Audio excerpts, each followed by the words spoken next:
2009년 5월 22일 금요일입니다. 오후에 땡순 자매님이 학교를 마치고 바로 교회로 왔습니다.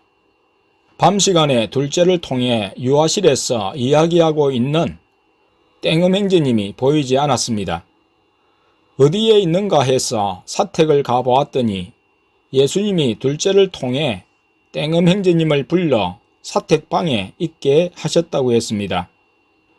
둘째와 막내는 방바닥에 누워 있으면서 책을 보거나 휴대폰을 만지작거리고 있고, 밤 11시가 넘어서 그런지 땡순 자매님은 안쪽 장롱에 기대어 졸고, 땡음 형제님도 문을 열어둔 자리에 기대어 졸고 있었습니다.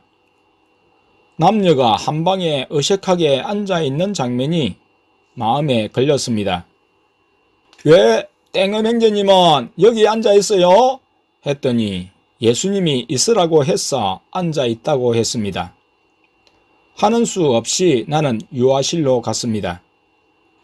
유아실에서 땡음 형제님이 지금 고문을 받는 것 같다고 하니 다들 웃었습니다. 남녀 청년 두 사람이 별 말도 없이 서로 어색하게 자지도 못하고 한 방에 남겨져 있다는 것이 고문처럼 생각되었습니다. 예수님이 왜 그러실까를 생각하기는 해도 설마 그럴 리가로 생각 페이지를 넘겼습니다. 그런데 성도님들은 그게 아니었나 봅니다. 다들 두 사람이 잘 어울린다고 했습니다. 그리고 그 전에 땡나 집사님도 두 사람의 연결에 관심을 표시한 적이 있었습니다. 그때마다 아내는 땡순 자매님은 사목감이라고 못 박았고 땡음 형제님은 다른 자매님을 보내주실 것이라고 했습니다. 그런데 예수님이 붙이시는 것을 보거나 다른 사람들의 입에서 일치되게 나오는 말들을 생각할 때 우연 같지 않았습니다. 막내를 통해 예수님께 여쭈니 말씀을 안 하신다고 했습니다. 그렇다고 그러면 안 된다고 하시지도 않았습니다.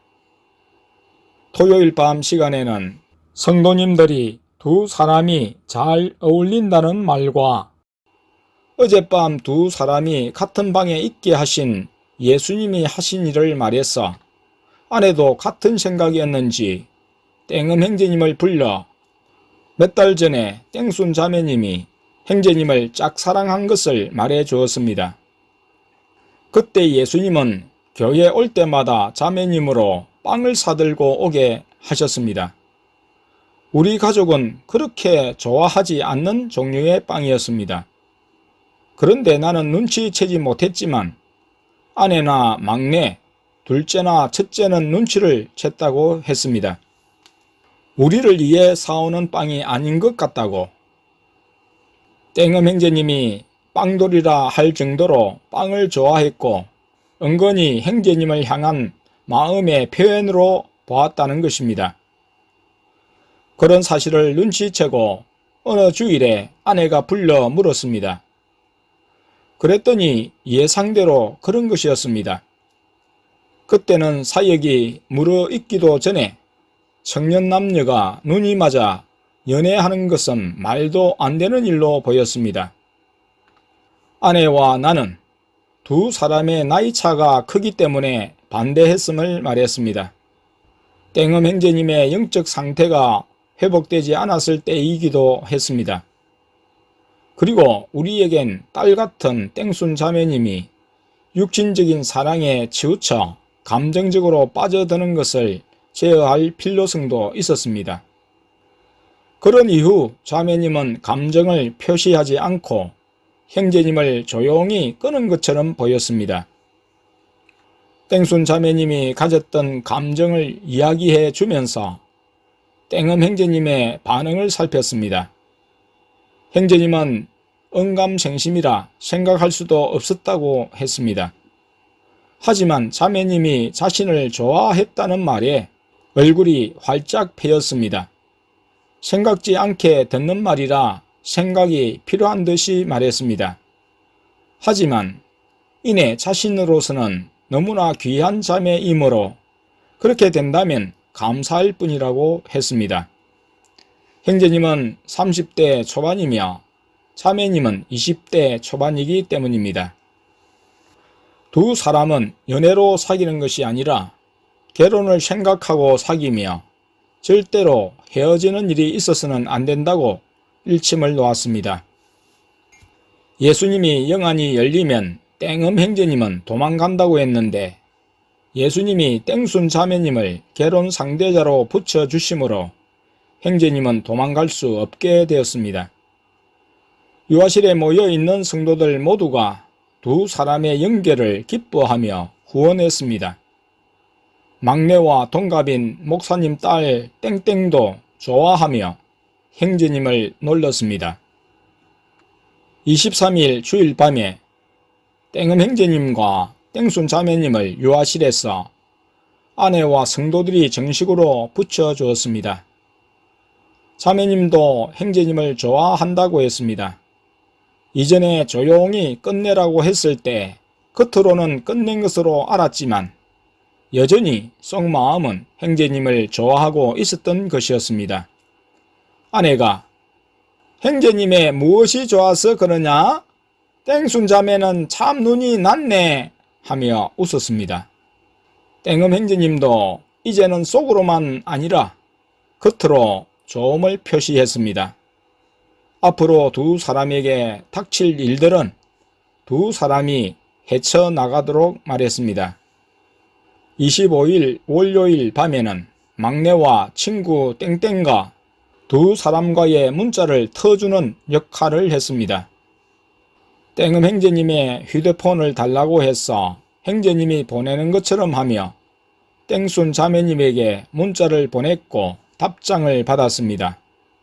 이로써 휴대폰을 통한 두 사람의 관계의 물꼬가 텄습니다. 그리고 오늘 30일 예수님이 저녁에 두 사람과 아내, 둘째와 막내를 데리고 핸드폰 매장으로 가셨습니다. 얼마 전에 예수님이 땡음 형제님의 휴대폰을 최신형으로 바꾸어 주셨습니다.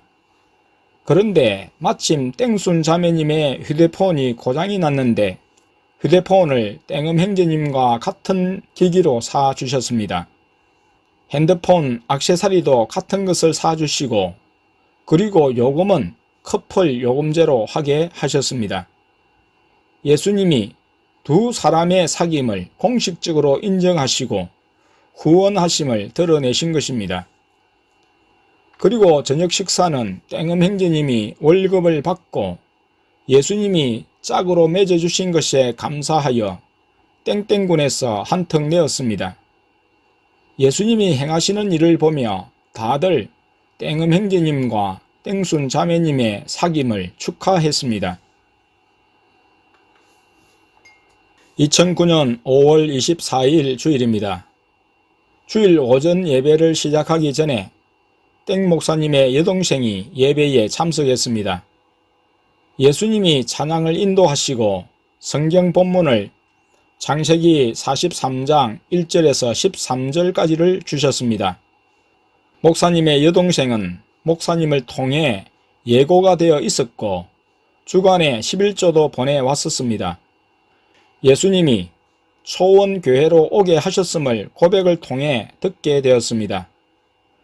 저녁 식사 후 목사님의 여동생 성도님이 가고 난 후 막내를 통해 예수님께 지난 3월 30일 꾼 꿈대로 마당에 들어온 소들 중에 앞서 들어온 2마리 소 중 1마리가 목사님의 여동생 성도님인지 여쭈니 그렇다고 하셨습니다. 성도님을 사명자로 부르셨음을 알 수 있었습니다. 소는 사명자를 뜻하기 때문입니다. 지난 3월 30일 월요일 꿈을 꾸고 일어난 시간이 새벽 5시 30분이었습니다.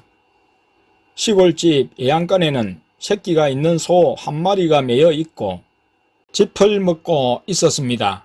그런데 골목으로 소 1마리가 씩씩거리며 들어오려고 했습니다.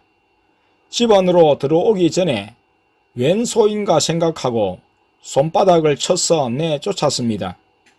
이때 2마리가 눈에 보였습니다. 그리고 한참 후 또 그 소가 씩씩대며 마당으로 서문없이 들어왔습니다.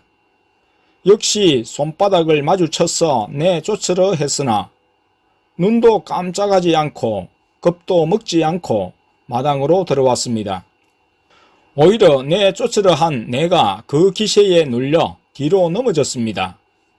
그 소가 나를 들이받고 밟지 않을까 당황했지만 그런 일은 발생하지 않았습니다.